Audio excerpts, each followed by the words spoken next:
epidemiológica del dengue, pues en la actualidad tiene una relevancia importantísima en todo el mundo, ya que aproximadamente 2.5 millones de personas están en riesgo en todo el mundo. Se estima que hay 500.000 casos de dengue hemorrágico al año. La abundancia y presencia del transmisor de la Aedes aegypti en zonas de riesgo, ya no solamente en zonas tropicales, sino de la misma altitud, favorece la dispersión y la propagación de este transmisor. Se estima que hay de 30.000 a 50.000 casos de defunciones a nivel mundial por síndrome de choque por dengue hemorrágico. El virus del dengue, si recordamos, es un virus RNA de cadena sencilla de la familia Togaviridae, subgénero Flavivirus, del grupo Arbovirus. Hay 4 serotipos bien identificados: el serotipo 1, 2, 3 y 4. Su periodo de incubación va de 2 a 7 días. El virus dengue es un arbovirus de la familia Flavivirus, transmitido preferencialmente por el Aedes aegypti y Albopictus, este último con transmisión transovárica, es decir, que es capaz de heredarlo a su progenie, vulnerando aún más a la población en riesgo. El virus dengue está compuesto por un ARN de una sola hebra, compuesto por 3 proteínas estructurales, la M, la P, E, C y 7 proteínas no estructurales. Se conocen los 4 serotipos, 1, 2, 3 y 4, y estos serotipos proporcionan una inmunidad específica para toda la vida, así como una inmunidad cruzada a corto plazo. Todos los serotipos pueden causar enfermedad grave y mortal, aún desde la prima infección. Esto va a depender, lógicamente, de la susceptibilidad de cada huésped. Hay variación genética dentro de los serotipos.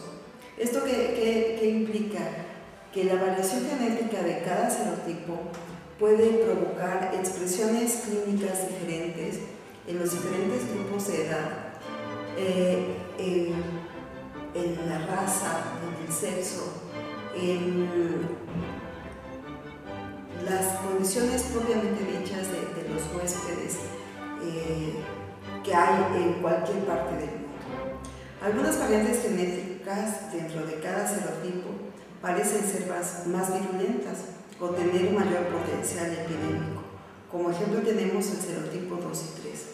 La experiencia nos ha enseñado en la República Mexicana que tenemos circulación simultánea de los 4 serotipos y que podemos llegar inclusive a tener casos de coinfección por más de serotipos. No es lo común, pero puede darse el caso. De ahí la importancia de tener una vigilancia estrecha de la identificación del serotipo circulante. Esto es fundamental porque todos los pacientes pueden, ante la circulación simultánea, confundir la caracterización clínica que tiene cada dengue virus. Si hablamos del vector, tenemos pues básicamente la representación de 4 tipos de Aedes, que son de la Aedes aegypti, Aedes albopictus, Aedes scutellarius y la Aedes cotiniensis.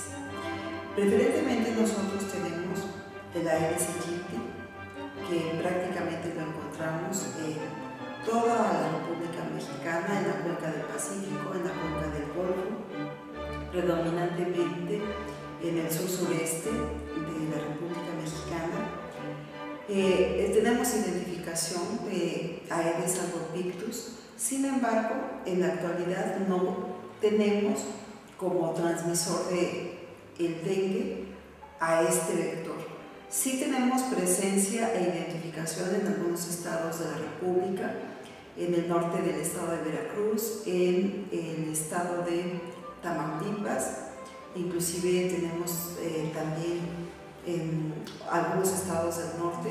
Sin embargo, la vigilancia entomológica nos permite dar un seguimiento estrecho de su presencia y poder inferir el riesgo de transmisión por parte de este vector. De tal suerte que hoy por hoy el Aedes aegypti es nuestro transmisor preferencial del dengue virus. El Aedes aegypti es un mosco hembra infectado, es un insecto hematófago obligado para cumplir su ciclo vital, es antropófago, se alimenta principalmente durante el día, habita en el peridomicilio, es decir, no solamente al interior de la vivienda, sino en el alrededor de la vivienda. No utiliza agua negra o sucia para realizar su ovipostura.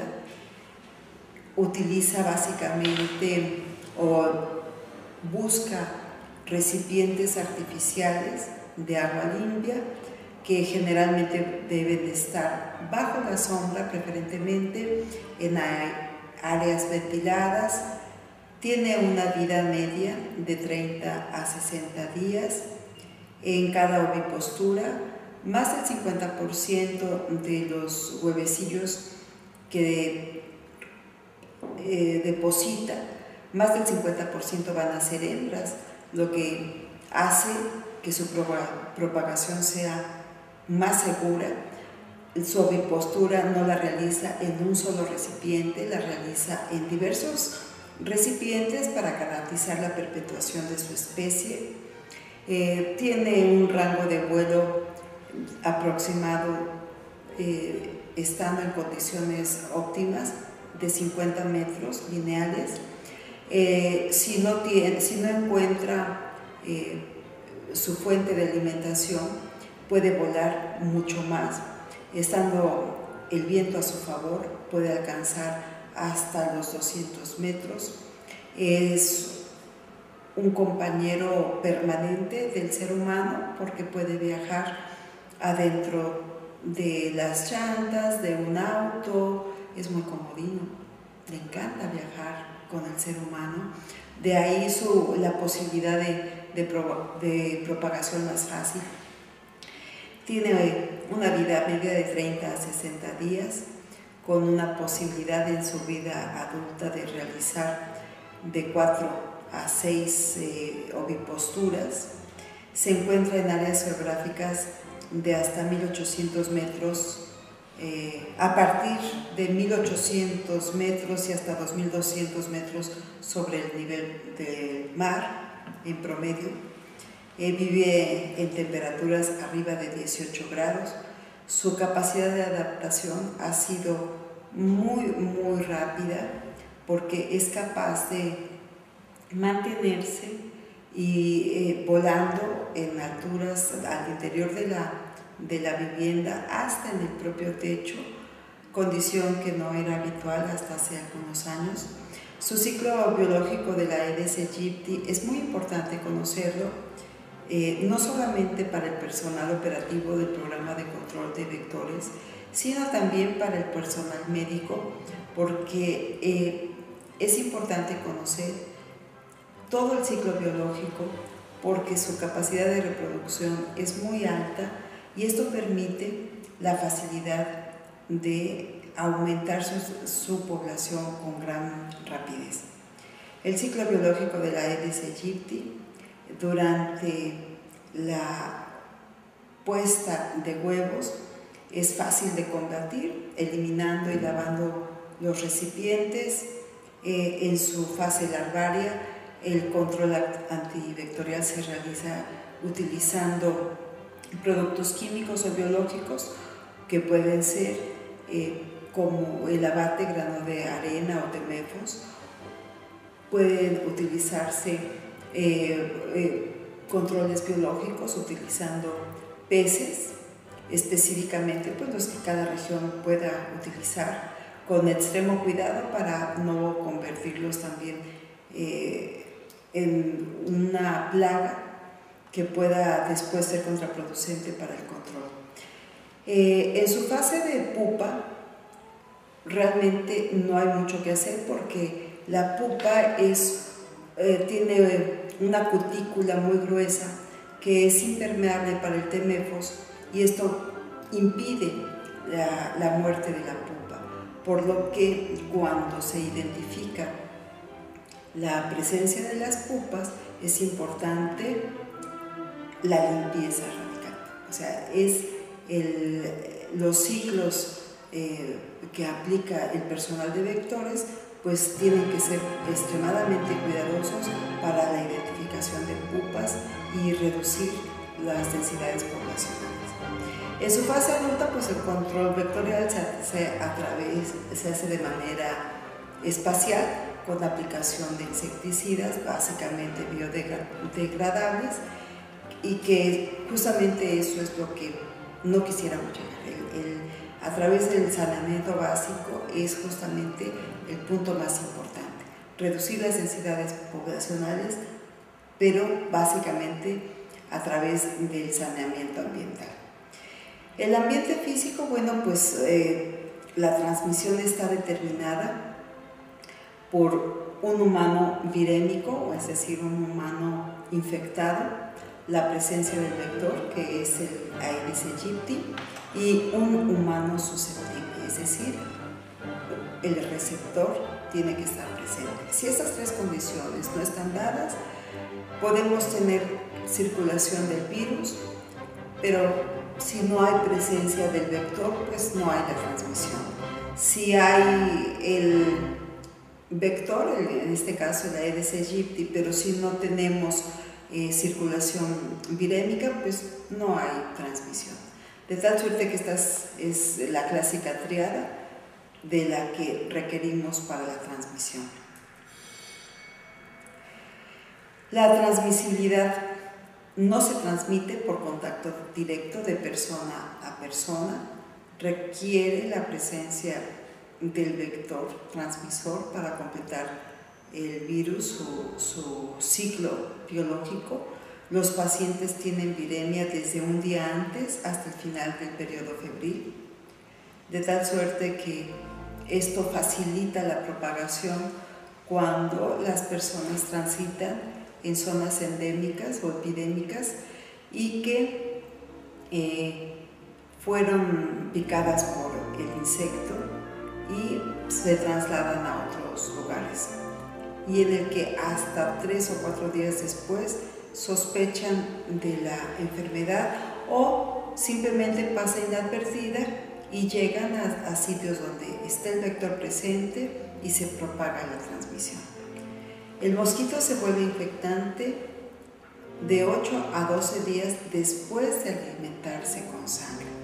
Es decir, que una vez que el Aedes aegypti ha picado a una persona infectada, basta una sola picadura para que la replicación viral que ocurre en el aparato digestivo, en el cerebro, y en las glándulas salivales del insecto permanezca ahí. Es decir, una vez infectado, el insecto va a ser transmisor durante toda su vida.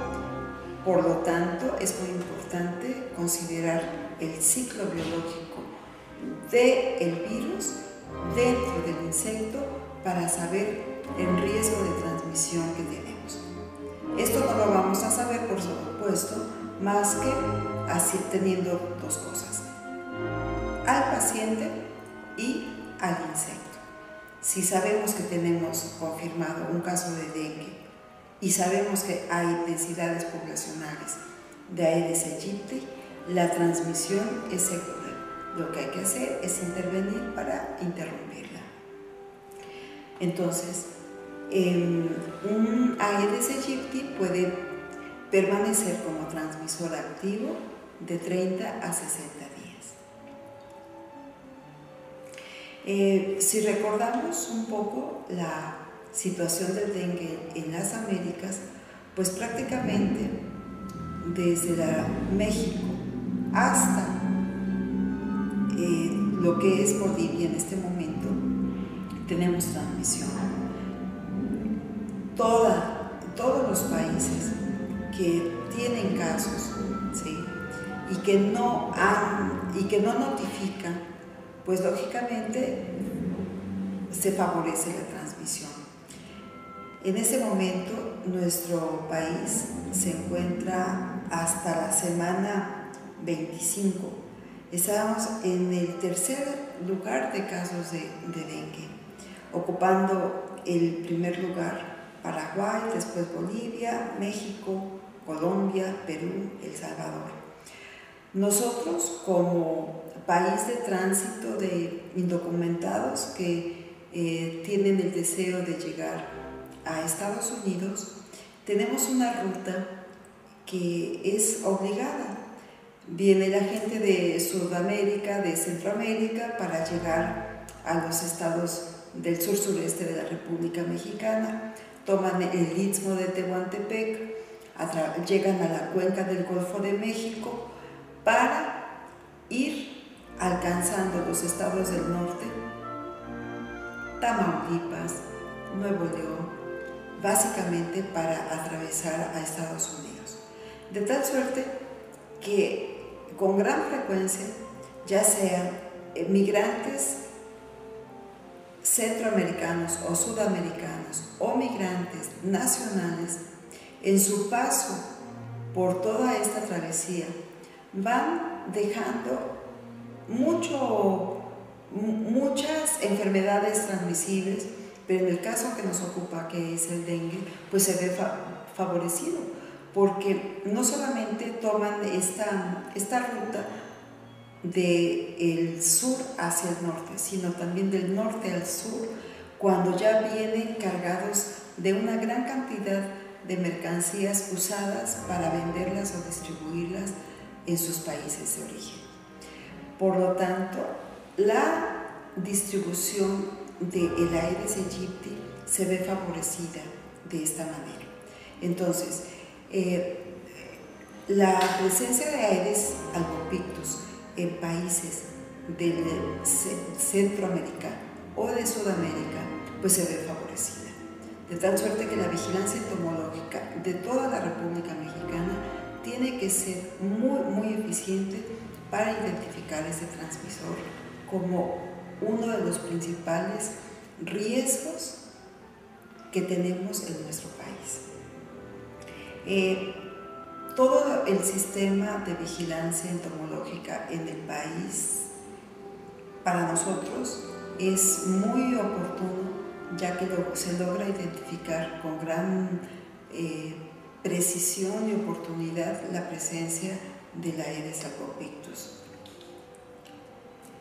Los casos probables de fiebre por dengue y fiebre hemorrágica por dengue, según semana de inicio y clasificación final, en el estado de Oaxaca, es un componente fundamental de la vigilancia epidemiológica, de tal suerte que nosotros tenemos desde el año 2009 hasta el 2012, cada 4 años, vamos observando el comportamiento de la enfermedad según semana de inicio. Esto nos permite establecer factores pronósticos del comportamiento de la enfermedad y aunado a la identificación de los virus circulantes para saber dónde estamos teniendo mayor riesgo de brotes de dengue hemorrágico. Por ejemplo, en el año 2009 tuvimos la circulación del dengue virus 1 y 2, en el 2010 dengue virus 1 y 2, en el 2011 dengue virus 2 y 4, en el 2012 tenemos presencia de dengue virus 1 y 2. En los estados vecinos de Chiapas tenemos circulación del dengue virus 3 y en el estado de Guerrero del dengue virus 4. Esto nos obliga a hacer una vigilancia serohemática muy precisa para detectar oportunamente la introducción de otros serotipos que pudieran provocarnos brotes o coinfecciones importantes. Los casos probables y confirmados de fiebre por dengue y fiebre hemorrágica por dengue del año 2005 al año 2012 en el estado de Oaxaca, pues tiene esta gráfica que es muy elocuente, pero que además nos indica aspectos muy importantes de la vigilancia epidemiológica. Por ejemplo, tenemos los casos probables que van en el año 2005 de 1.696 casos probables a 5.468 en el año 2012. En el año 2008 con 6.698. Pero tenemos distancias abismales entre los casos confirmados por fiebre por dengue y fiebre hemorrágica por dengue. Es decir, que estamos teniendo muchos febriles que probablemente estamos detectando sin apego a las definiciones operacionales de caso, y eso nos vulnera porque detectamos febriles, pero no estamos siendo finos en la identificación de estos febriles. Tenemos que ser mucho más finos, más sensibles a las definiciones operacionales de caso para que tengamos un muestreo hemático oportuno, suficiente, pero sobre todo eficiente. El comportamiento del dengue en nuestro estado tiene una tendencia a ir aumentando sostenidamente, progresivamente, pero sobre todo la presencia de dengue hemorrágico se ha ido aumentando casi al 1 por 1, es decir, un caso de dengue, de fiebre por dengue, por un caso de fiebre hemorrágica por dengue. Esto es preocupante porque en el inicio de la reemergencia por dengue, a fines de la década de los 90, teníamos un caso de fiebre hemorrágica por dengue por 10 casos de dengue, de fiebre por dengue. Entonces, esto nos va hablando de que la población vulnerable a desarrollar fiebre hemorrágica va creciendo y, lógicamente, los servicios de salud de todo el sistema de salud van siendo escasos para poder atender las necesidades de atención clínica hospitalaria. Por lo tanto, las actividades de saneamiento básico, de mejoramiento del ambiente, de control vectorial, son obligadas para reducir el número de muertes en nuestro país, pero sobre todo en los estados en los que tenemos, como Oaxaca, presencia de circulación simultánea de todos los serotipos, con una bolsa de susceptibles para desarrollar dengue hemorrágico pero muy grande. Tenemos el canal endémico del estado de Oaxaca, de lo que es el dengue, del año 2012. Empezamos a ver cómo desde que inicia el dengue en las primeras semanas del año, tiene un acercamiento a la zona de alarma, es decir, fluctúa de la zona de seguridad, se va acercando a la zona de alerta, permaneciendo a lo largo del año permanentemente en zona de alarma.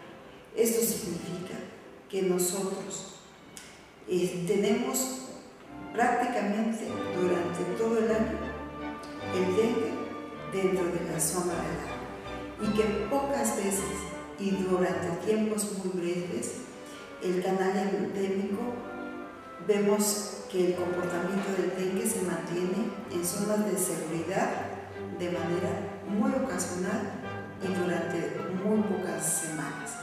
De tal suerte que esta elevación sostenida del canal endémico, vemos ese comportamiento, la zona de seguridad aparentemente se amplía durante la mitad del año, pero nuevamente cae en zona de alarma de una manera muy significativa.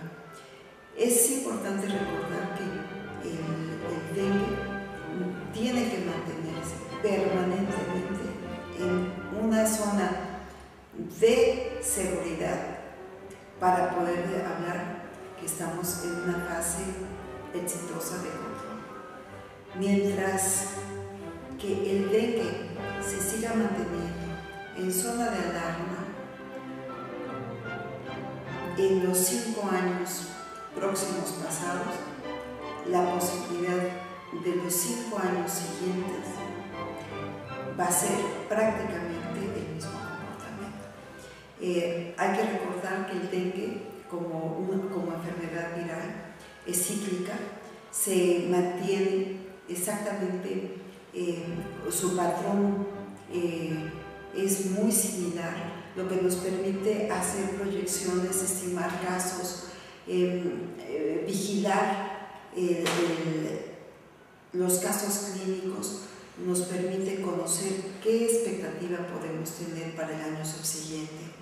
Entonces, los factores de riesgo extrínsecos, considerando como extrínseco lo que está fuera de el huésped, va a estar determinado por el serotipo del virus, por la virulencia del serotipo, vivir en un estado o en una región endémica, la cocirculación de 2 serotipos o más, que ya lo hemos tenido, factores ambientales y sanitarios inadecuados, la ausencia de servicios públicos intradomiciliarios, como es la falta de un sistema de distribución de agua potable en el que la acumulación de agua para consumo humano se haga en recipientes artificiales, favorece la procreación, la persistente ovipostura de las hembras, la no orientación suficiente a la población para mantener los recipientes tapados, lavados, cuando están vacíos, mantenerlos boca abajo, utilizarlos y cepillarlos.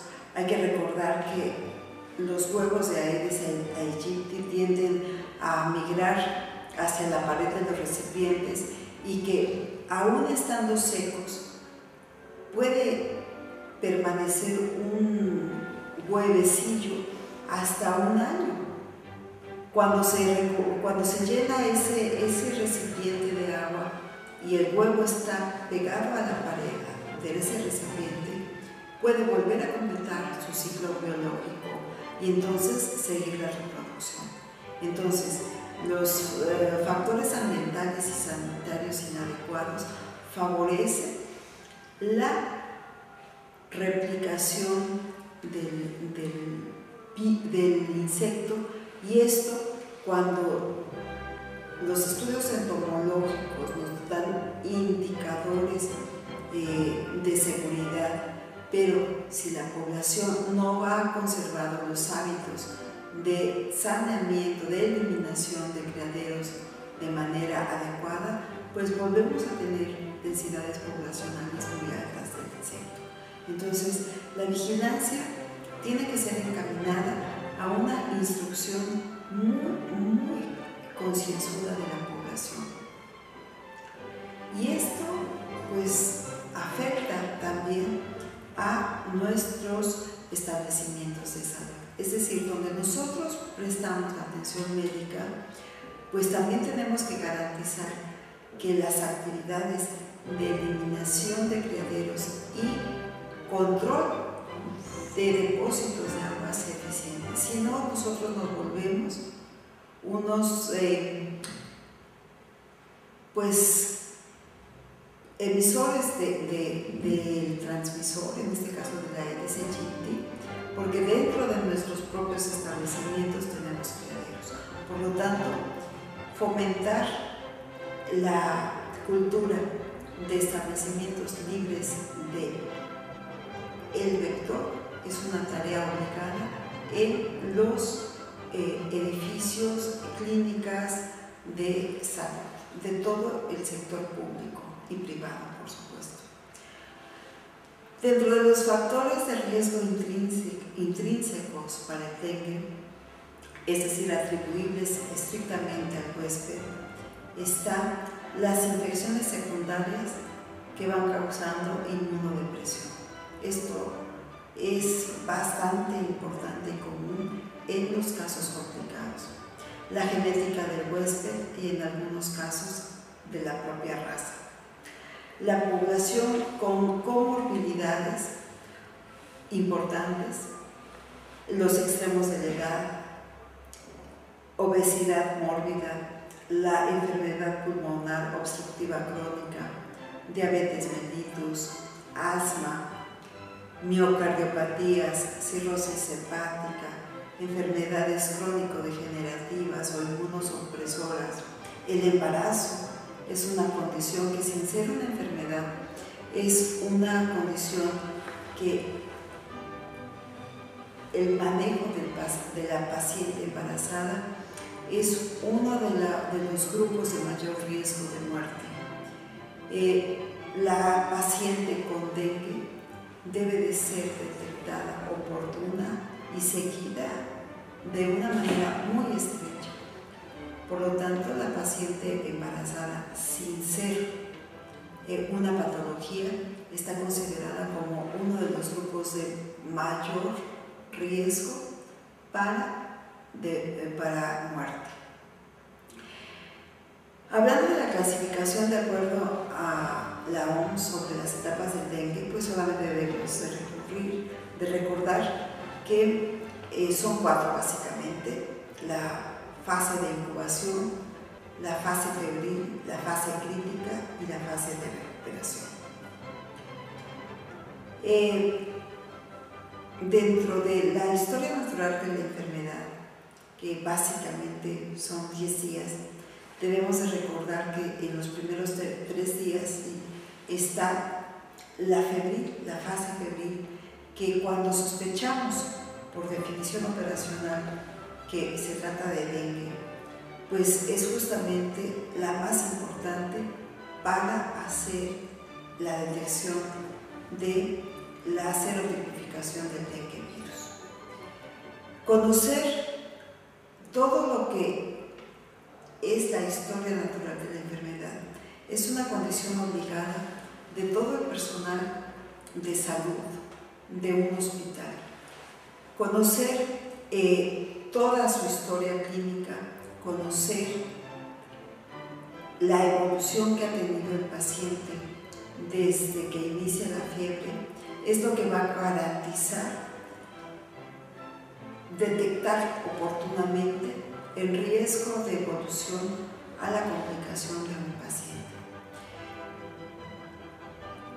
Los días de enfermedad, los días que ha tenido fiebre, los eventos clínicos potenciales, los campos laboratoriales durante la evolución de la enfermedad, la serología y la toma de muestras para la serotipificación o la confirmación diagnóstica por IgG e IgM es fundamentalmente necesario conocerlo, porque si no se conoce la historia de la evolución de la enfermedad, tenemos el riesgo de tomar muestras innecesarias para el diagnóstico oportuno y el manejo adecuado.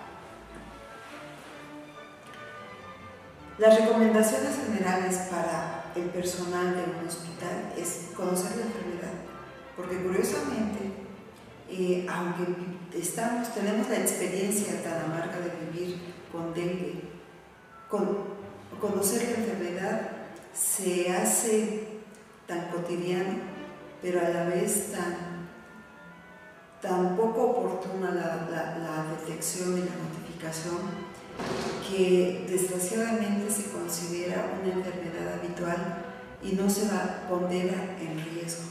Por lo tanto, el personal debe de conocer, dominar las definiciones operacionales, las guías de práctica clínica para la atención, el historial epidemiológico del Estado. Es importante porque mientras el personal conozca cuál es el panorama epidemiológico de su región, va a sospechar el dengue de manera oportuna. El diagnóstico oportuno y temprano de dengue es fundamentalmente necesario. Con gran frecuencia en los hospitales llega a diagnosticarse el dengue aún sin que se tenga la sospecha en el primer nivel de atención. Por lo tanto, el conocimiento de el panorama epidemiológico del dengue en la región es fundamental, porque esta información debe de tener dos vertientes. Del segundo nivel, en el caso que fuera así, hacia el primer nivel de atención, y del primer nivel de atención hacia el segundo nivel de atención. Porque la referencia hospitalaria en caso de dengue con signos de alarma debe de ser oportuno y adecuado.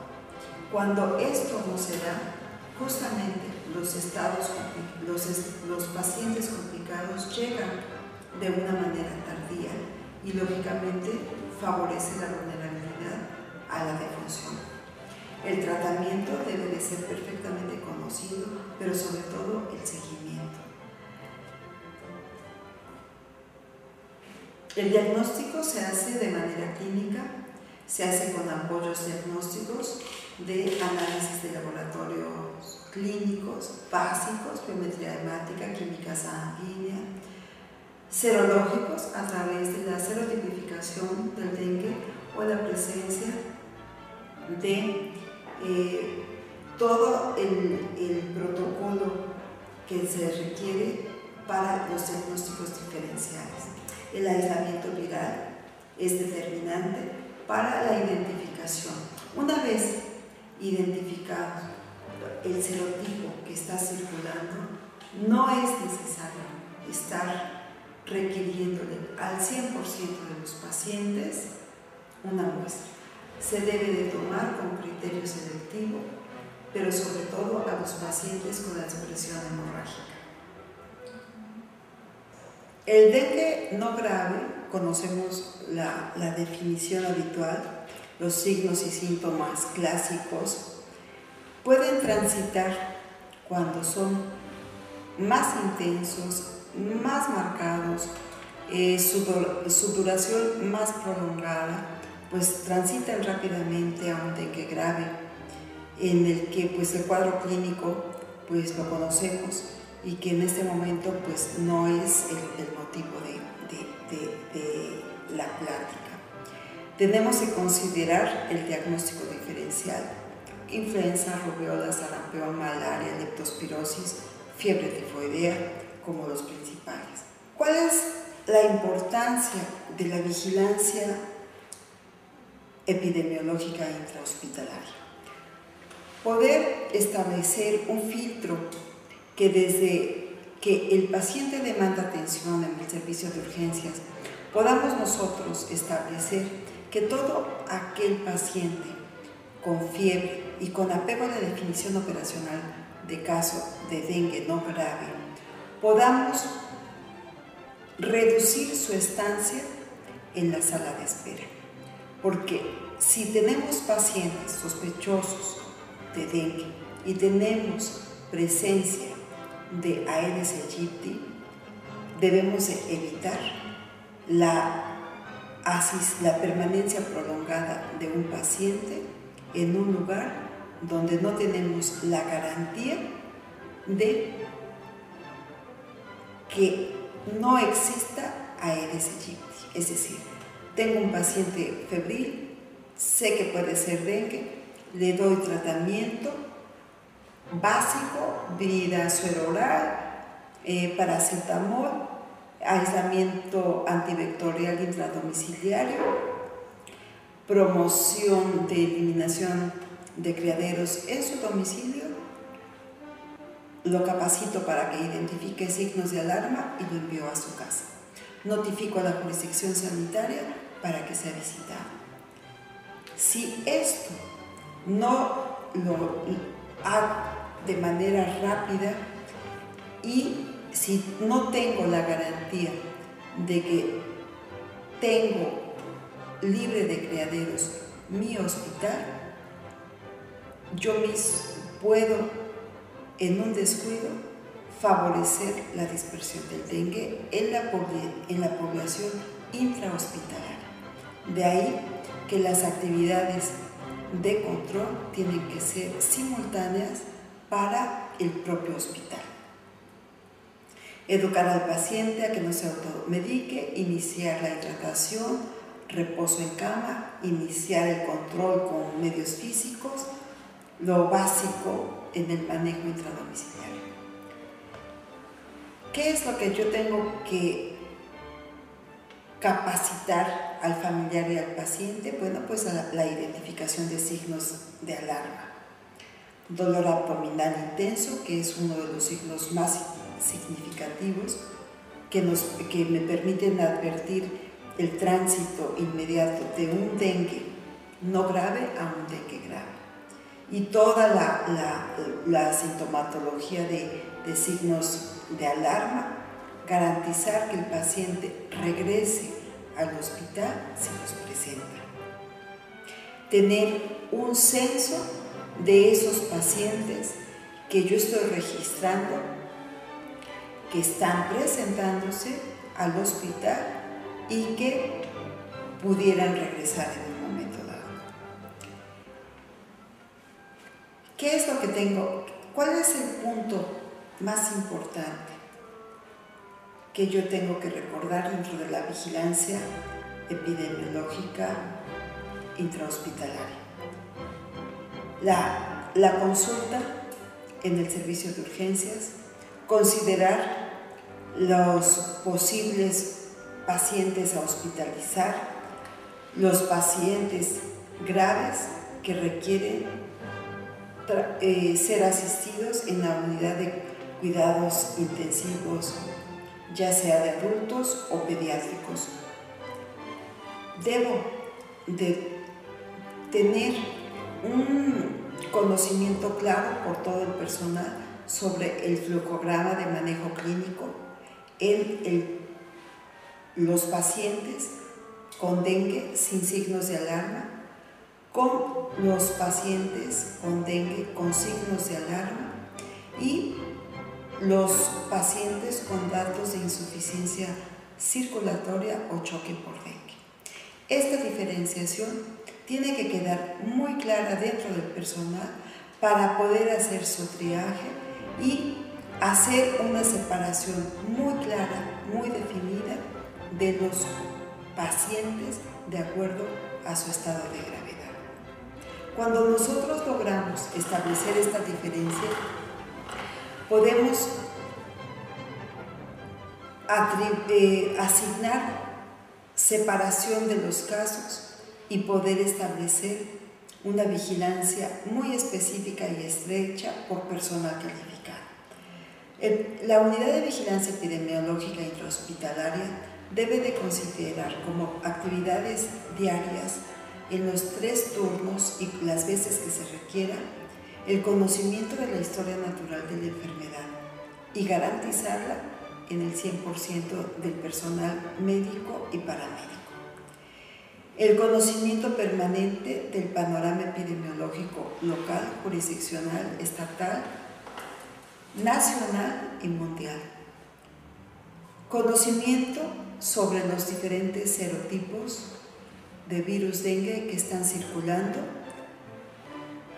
Los serotipos circulantes en los últimos años para conocer la vulnerabilidad de la población para desarrollar dengue hemorrágico y establecer criterios pronósticos de brotes, conocimiento de la presencia del vector y sus densidades poblacionales para establecer factores de dispersión.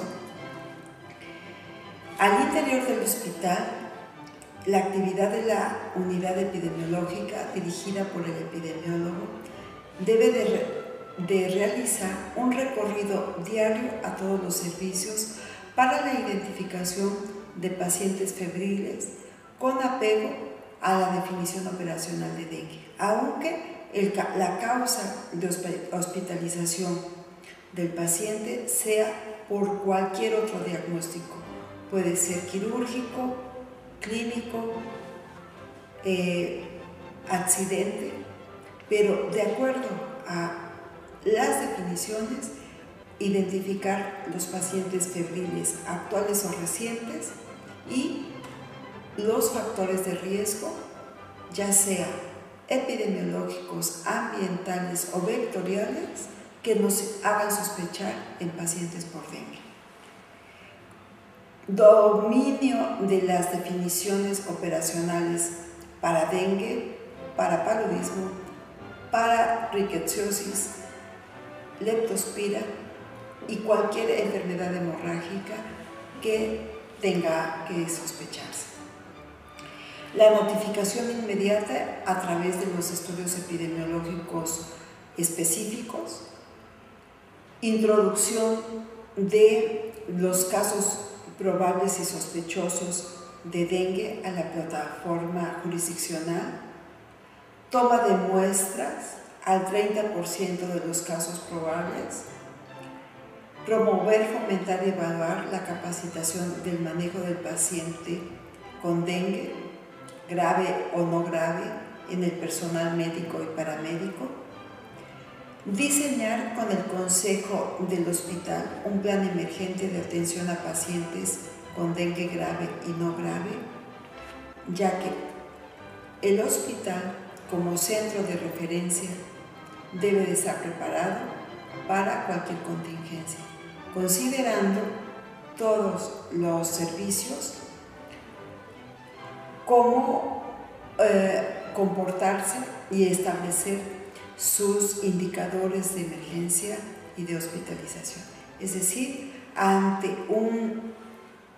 una epidemia o un brote de dengue, hay que tener todas las condiciones para que cuando se vea rebasado el hospital en su capacidad habitual, tener las condiciones para hospitalizar en volúmenes superiores a su capacidad sensable, todas las condiciones de alimentación, de laboratorio, de atención, de vigilancia, personal médico, paramédico, de limpieza, de laboratorios que puedan actuar en una contingencia.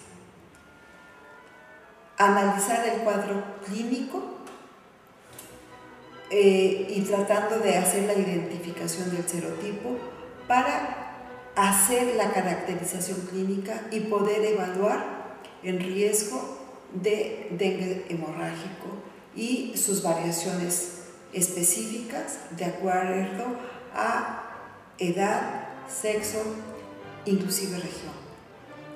No hay que olvidar que se ha considerado factores raciales, de grupo sanguíneo, de edad, peso, la evolución del dengue hacia el dengue grave o hemorrágico. En caso de haber defunciones, tratar de fomentar la cultura de tomas de biopsias post-mortem para hacer su análisis y revisión por los patólogos, participar en el análisis de morbilidad y mortalidad para la dictaminación de pacientes por dengue, ya sea para la confirmación o rectificación diagnóstica.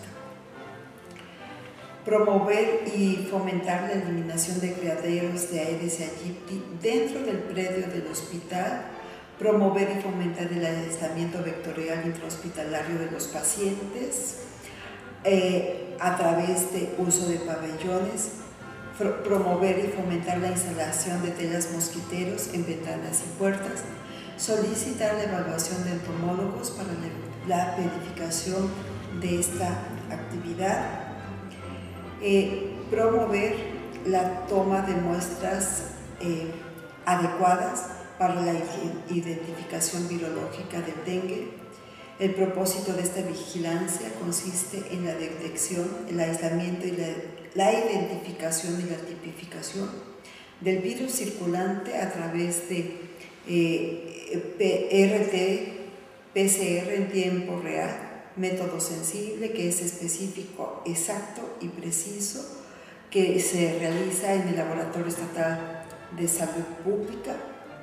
La importancia de identificar los serotipos circulantes radica en tener información, la cual nos permitirá predecir los brotes de fiebre hemorrágica por dengue, identificar las localidades de alto riesgo, asociar las características clínicas de la enfermedad con los serotipos circulantes, identificar y caracterizar casos que cursen con coinfección por dos serotipos. Las actividades intra e intersectoriales, el epidemiólogo del hospital debe participar en las sesiones de comités jurisdiccionales para analizar morbilidad y mortalidad, coordinarse bajo condiciones muy particulares para la referencia de pacientes especiales, promover la coordinación con bancos de sangre, promover la eliminación de los criaderos de cuando menos 5 cuadras a la redonda del hospital para garantizar la transmisión en torno al hospital. La responsabilidad de la vigilancia epidemiológica intrahospitalaria es muy grande porque cuando todas las condiciones no son cuidadas y vigiladas, podemos ser grandes expertos en el manejo clínico, pero si descuidamos la presencia del vector al interior del establecimiento hospitalario, nosotros podemos ser el centro de transmisión a toda la población. Por lo tanto, un hospital debe de ser vigilado en todos sus aspectos, porque es donde se concentran todos los pacientes graves y no graves y donde debemos de garantizar que todos los pacientes sean detectados oportunamente para reducir complicaciones y muerte. Esta es una de las actividades fundamentales que debemos de tener en cuenta dentro del sistema nacional de salud y que debe de haber una gran colaboración para que todas las acciones sean tomadas de manera programada y planificada. Lo ideal es que solamente los pacientes graves lleguen a un hospital. Eso hablaría de la eficiencia y de la eficacia del Sistema Nacional de Salud. Por lo tanto, la responsabilidad es de todos en el primer nivel, en el segundo nivel, en el tercer nivel de atención. Pero todos y cada uno de los elementos que integran el sistema de salud deben realizar sus tareas eficientemente para reducir la transmisión, evitar la muerte y tener perfectamente identificada la transmisión en los lugares de mayor riesgo. Pues esa sería toda mi aportación el día de hoy, esperando que sea de gran utilidad.